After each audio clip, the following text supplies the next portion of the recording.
Today we read about the Last Supper, Jesus with his disciples just before he went to Jerusalem to be crucified by the Romans, be handed over to the Jews.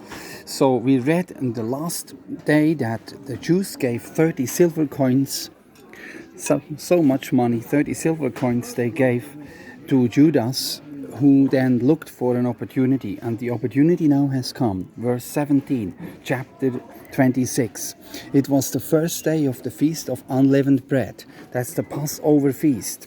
The disciples came to Jesus. They asked, "Where do you want us to prepare for you to eat the Passover meal?" He replied, "Go into the city to a certain man. Tell him, the teacher says, my time is near. I'm going to celebrate the Passover at your house with my disciples." So Jesus sent them away to a certain man, and they celebrated that Passover meal in a house setting. This was like a house church or a house group setting. The 12 disciples were there. Verse 19. So the disciples did what Jesus had told them to do. They prepared the Passover meal. When evening came, Jesus was at the table with the 12, sitting just like this. Here is a table here, look at this, beautiful table. Jesus was sitting like this on a table, on a wooden big table, the Passover meal. While they were eating, he said, "What I'm about to tell you is true. One of you, Jesus said to the disciple, he will hand me over to my enemies." Look at this.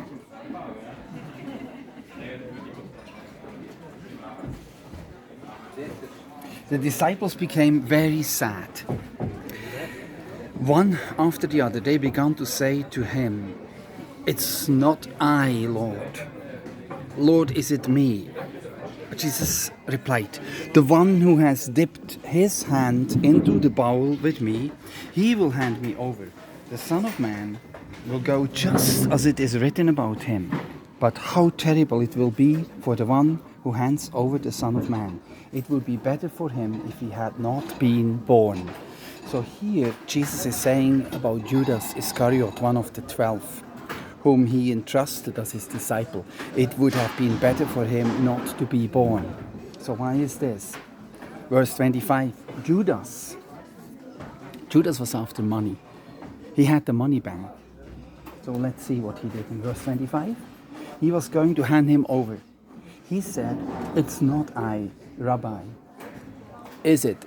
It's not I, it's not me, he said. Jesus answered, yes, it is you. He told in front of the disciples, "It's you, Judas. You're going to hand me over." While they were eating, Jesus took bread. He gave thanks and he broke it. He handed it to the disciples and he said, "Take this and eat." Look at the picture. "Take it and eat. It is my body." Then he took the cup. He gave thanks and handed it to them. He said, "All of you drink from it. This is my blood of the new covenant."